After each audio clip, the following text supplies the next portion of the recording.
नमस्कार विद्यार्थी मित्रांनो. आपण इयत्ता 7वीचा भूगोल या विषयाचा अभ्यास करणार आहोत. विद्यार्थी मित्रांनो, पृथ्वी, सूर्य आणि चंद्र यांचा अभ्यास तुम्ही पाठीमागील पाठामध्ये केलेलाच आहे. सूर्याची सूर्यग्रहण, चंद्रामुळे चंद्रग्रहण याचा अभ्यास केलेला आहे. पण पृथ्वीकडे, सूर्याकडे आणि काही प्रमाणात चंद्राकडे गुरुत्वाकर्षण शक्ती आहे. या गुरुत्वाकर्षणाचा परिणाम काय असतो की कोणतीही वस्तू आपल्याकडे खेचून घेणे. तुम्हाला न्यूटनची कथा माहितीच असेल. गुरुत्वाकर्षण शक्तीचा शोध कसा लागला? हे महान शास्त्रज्ञ न्यूटन एकदा एका झाडाखाली झोपले होते आणि झाडाखाली झोपले असताना ते झाड होतं सफरचंदाचं आणि त्या सफरचंदाच्या झाडाचं सफरचंद त्यांच्या अंगावर पडलं. झालं. महाशयांचे विचार वेगाने फिरू लागले आणि त्यांनी विचार करायला सुरुवात केली. बघा हा, शास्त्रज्ञ नेहमी विचार करतात, विचारवंत विचार करतात. त्यांनी विचार करायला सुरुवात केली की झाडाचं फळ खालीच का पडलं? बरं, त्याच वेळी पडलं नव्हतं, आत्तापर्यंत पडतच होतं, परंतु विचार प्रक्रिया सुरू झाली की नेमकं असंच का घडतं? झालं. विचाराला सुरुवात झाली, हे नेमकं आकाशात का जात नाही? मग नक्कीच काहीतरी पृथ्वीकडे खेचून घेण्याची शक्ती असेल. आणि पुढं याचा परिणाम काय झाला तर गुरुत्वाकर्षण शक्तीचा शोध लागला. आणि या गुरुत्वाकर्षण शक्तीमुळेच पुढे काय त्याचे दृश्य परिणाम दिसतात हे आपल्याला पाहायचे. तत्पूर्वी या पाठाचं जे शीर्षक आहे भरती आणि ओहोटी, याच्याकडे थोडंसं मी लक्ष वेधून घेतो तुमचं. तुम्ही ज्यावेळी समुद्रकिनारी फिरायला जाता, समुद्रकिनारी फिरायला गेल्यानंतर तिथं राहता 2 दिवस, कुटुंबासह फिरायला गेलेलं असता. मग समुद्राच्या किनाऱ्याला काय करता? पर्यटन करता, फिरायला जाता. सकाळी जाता, दुपारी जाता, संध्याकाळी जाता. पण प्रत्येक वेळी त्या ठिकाणची पाण्याची पातळी एकसारखी नसते. याला कारण काय असावं बरं?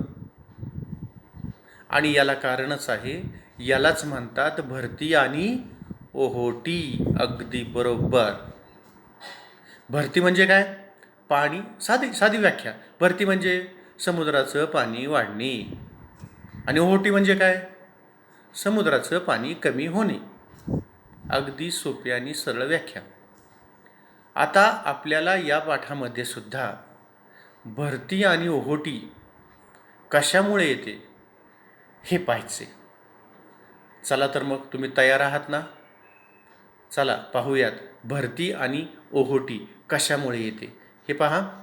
विद्यार्थी मित्रांनो, भूगोलचा अभ्यास हे तुमच्या आसपास घडणाऱ्या गोष्टींचाच अभ्यास असतो आणि ते तुम्हाला सहज सांगता येतो.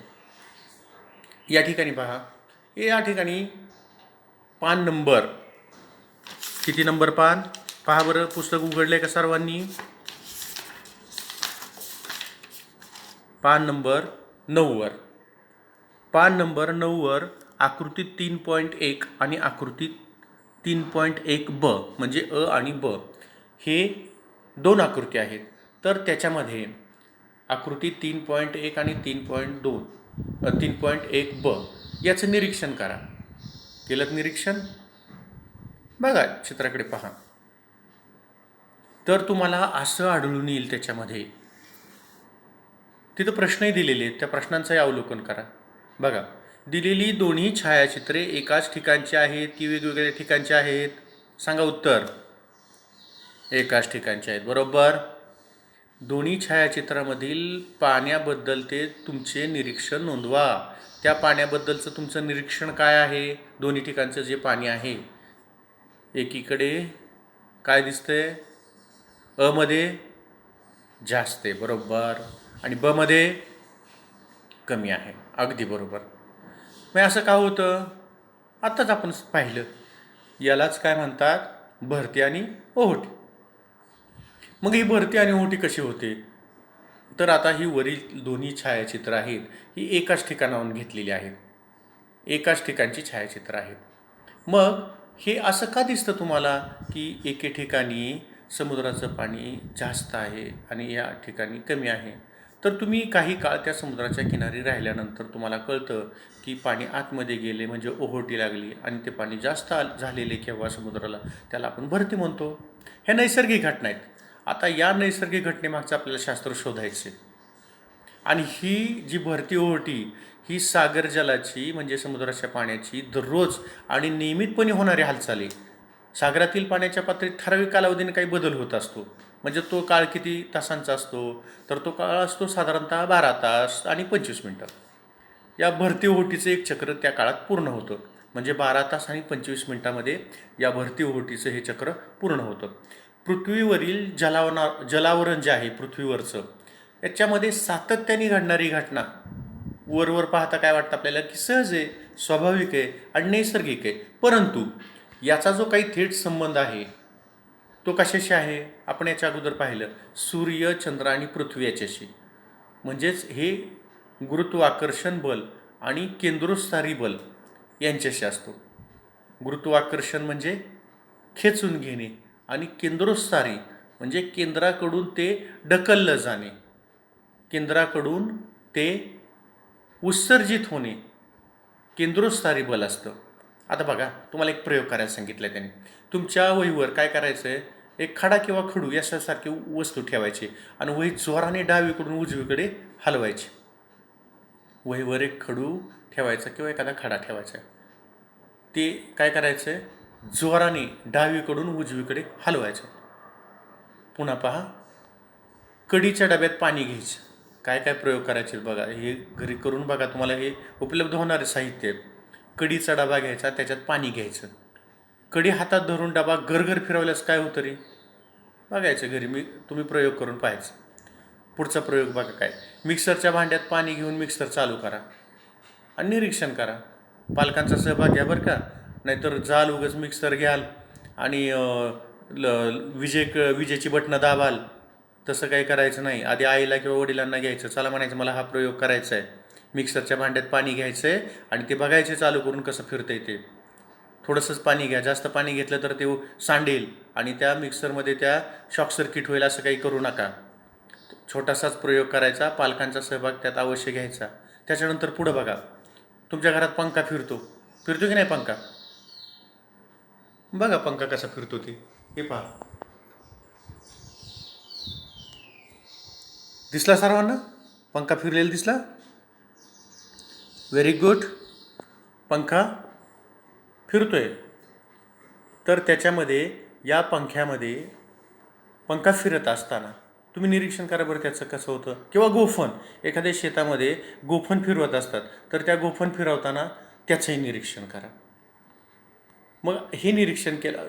अजून प्रयोग पुढं आहे एक अर्धा पेला पाणी घ्यायचा आणि तो पेला हातात घेऊन एका दिशेने सावकाश गोल गोल फिरवत राहायचा. पाण्याच्या बाबतीत काय घडतं रे? घरी प्रयोग करून पहा. ते पाणी जे आहे ते फिरताना कसं फिरतं ते पाहायचं. दुसरं एक, ते नेहमी तुम्ही करता, घरामध्ये करता, शाळेमध्ये करता. काय करता की एक किचेन जे आपल्या आपण चावी, सायकलची चावी असेल, गाडीची चावी असेल, तर त्याचे बोटात धरतो आणि ती गोल गोल फिरवतो की नाही? मग गोल असं चक्र तयार झाल्यासारखं दिसतं. ठीक आहे, प्रयोग करून पहा. आता खालील काही प्रश्न दिलेले, खालील प्रश्नांच्या आधारे केलेल्या कृतीबाबत वर्गात चर्चा करायची. खडू कोणत्या दिशेला पडला? तुम्ही जे प्रयोग केलेत ते सांगायचेत. याच्या ठिकाणी हे प्रश्न दिलेले आहेत. तुम्ही एकमेकांना चर्चा घरी करा त्याविषयी. आता यानंतर आता हे सर्व जे घडलं हे कशामुळे घडलं? तुम्ही जो प्रयोग केला त्या प्रयोग केल्यानंतर ते जे काही घडलं हे कशामुळे घडलं? काय कारण होतं नेमकं ते घडण्याच्या पाठीमागे? तर केंद्रोत्सारी बल, हे कशाचं बल आहे? केंद्रोत्सारी बल किंवा गुरुत्वीय बल याचा परिणाम आहे. केंद्रोत्सारी बल गुरुत्वाकर्षण बलाच्या विरुद्ध दिशेने कार्य करत असतं.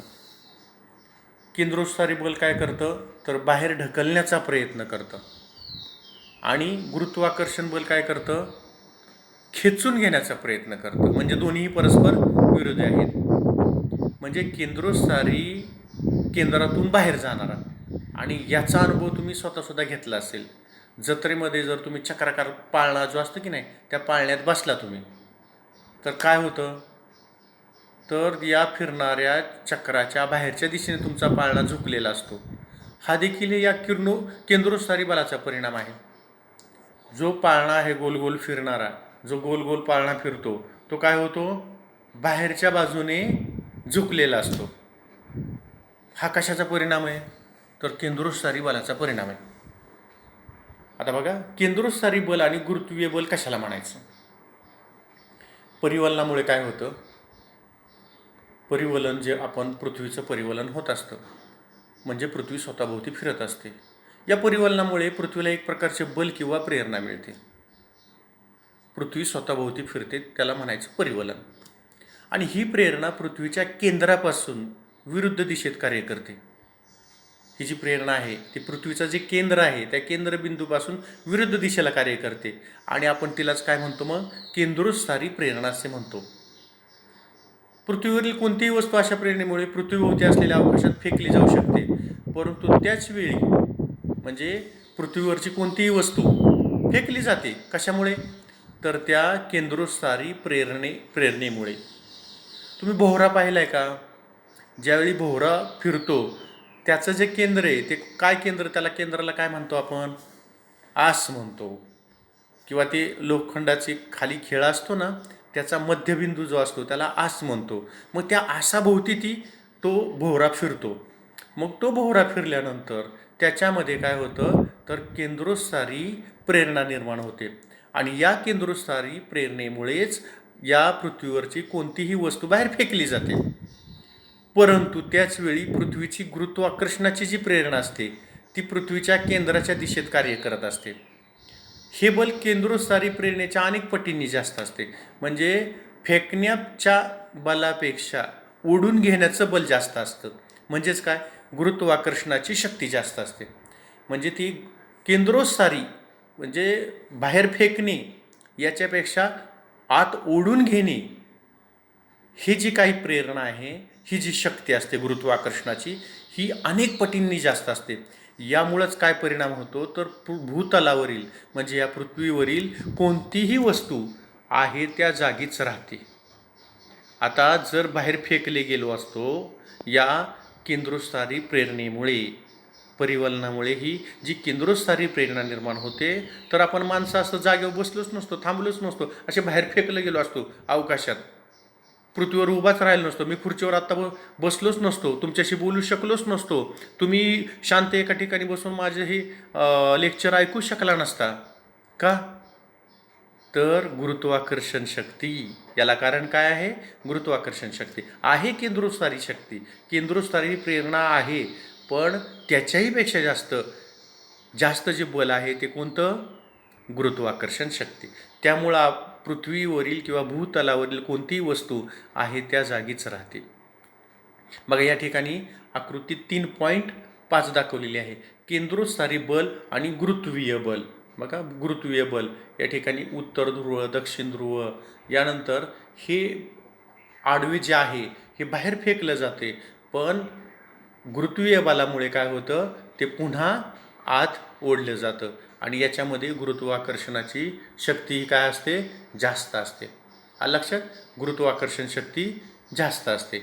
मग आता आपल्याला काय पाहायचं तर केंद्रोत्सारी बल आणि गुरुत्वीय बल याच्यामुळे काय होतं तर याच्यामुळेच भरती आणि ओहोटी निर्माण होते.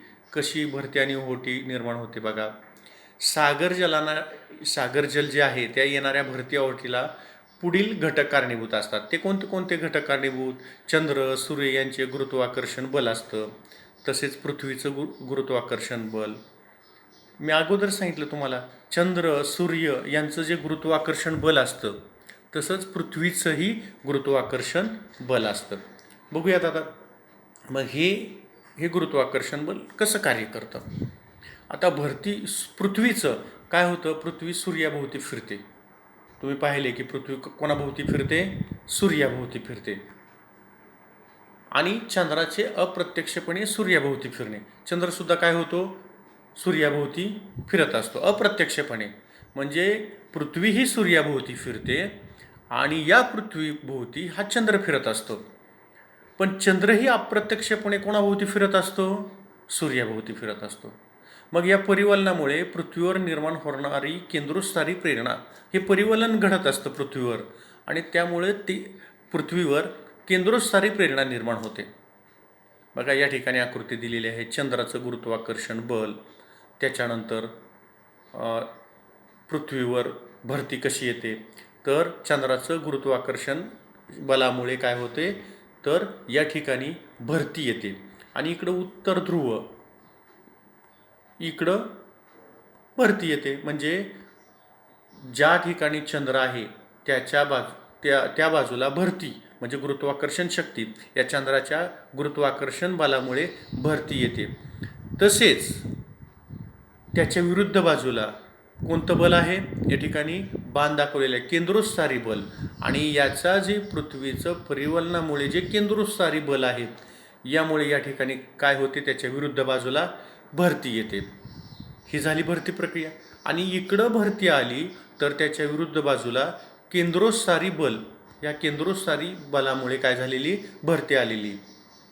म्हणजे इथलं बल कुठलं, गुरुत्वाकर्षण बल. चंद्र या बाजूला आहे, दिसतोय का चंद्र, या बाजूला चंद्र आहे. यामुळे या ठिकाणी चंद्राच्या गुरुत्वाकर्षण शक्तीमुळे इकडे भरती आली. पण याच्या विरुद्ध बाजूला काय आहे, याच्या विरुद्ध बाजूला काय आहे, तर इकडे भरती आली. मग ही भरती कशामुळे आली, तर केंद्रोत्सारी बलामुळे. जे पृथ्वीचं केंद्रोत्सारी बल आहे याच्यामुळे या ठिकाणी भरती आली.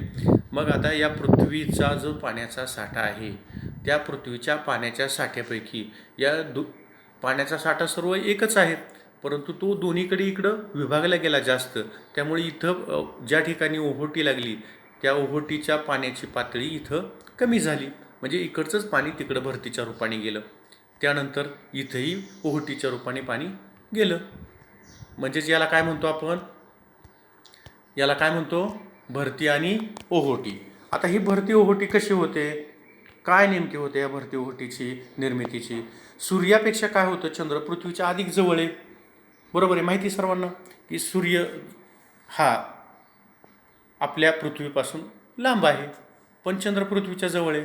त्यामुळं पृथ्वीवर चंद्राचं जे गुरुत्वाकर्षण जे बल आहे हे सूर्यापेक्षा जास्त आहे. आणि चंद्र, सूर्य आणि पृथ्वी यांच्या सापेक्ष स्थिती ज्यावेळेस येते, निर्माण होते, त्यावेळी भरती ओहोटी होत असते. पृथ्वीवर ज्या ठिकाणी भरती किंवा ओहोटी असते त्याच्या विरुद्ध ठिकाणी त्याच वेळी अनुक्रमे भरती किंवा ओहोटी येते. हा काय आहे, तर पृथ्वीच्या केंद्रोत्सारी बलाचा परिणाम आहे. या ठिकाणी तुम्ही चित्रात तर पाहिलेलंच आहे. ज्यावेळेस 0 रेखावृत्तावर भरती असते त्यावेळेस त्याच्या विरुद्ध बाजूला म्हणजे 180 रेखावृत्तावर सुद्धा भरती असते. त्याचवेळी या रेखावृत्तांना काटकोन स्थितीत ओहोटी असते. जर भरती 0° असेल तर 180 रेखावृत्तावर भरतीच असते. मग ओहोटी कोणकोणत्या रेखावृत्तावर असेल तुम्ही विचार करायचा जरा. त्यानंतर या ठिकाणी तुम्हाला जरा विचार करा म्हणून एक छोटासा विचार करण्यासाठी विचार प्रयुक्त होण्यासाठी एक वाक्य दिलेलं आहे की पृथ्वीपासून दूरावकाशात जाण्यासाठी मोठे अग्निबाण वापरावे लागतात. ते कोणत्या बलाच्या विरोधात कार्य करतात ते लिहायचं, जरा विचार करून लिहा. आणि विद्यार्थी मित्रांनो, आपण या ठिकाणी आज थांबूयात की आपण या ठिकाणी काय पाहिलं की भरती ओहोटी कशामुळे येते, नेमकं सूर्य आणि चंद्र कशा पद्धतीने कार्य करतात की जेणेकरून पृथ्वीवर त्याचा दृश्य परिणाम दिसू लागतो. आता पुढच्या तासिकेला आपल्याला काय पाहायचे, तर भरती आणि ओहोटी यांचे परिणाम, त्याचप्रमाणे भरती ओहोटीचे प्रकार, या गोष्टींचा अभ्यास करायचा आहे. आलं लक्षात सर्वांच्या. आपल्याला पुढच्या तासाला भरती आणि ओहोटीचा प्रकार पाहायचा आहे. त्यासाठी आता आपण या ठिकाणी थांबूयात आणि पुढच्या तासिकेला भरती ओहोटीचे प्रकार पाहूयात. धन्यवाद मित्रांनो.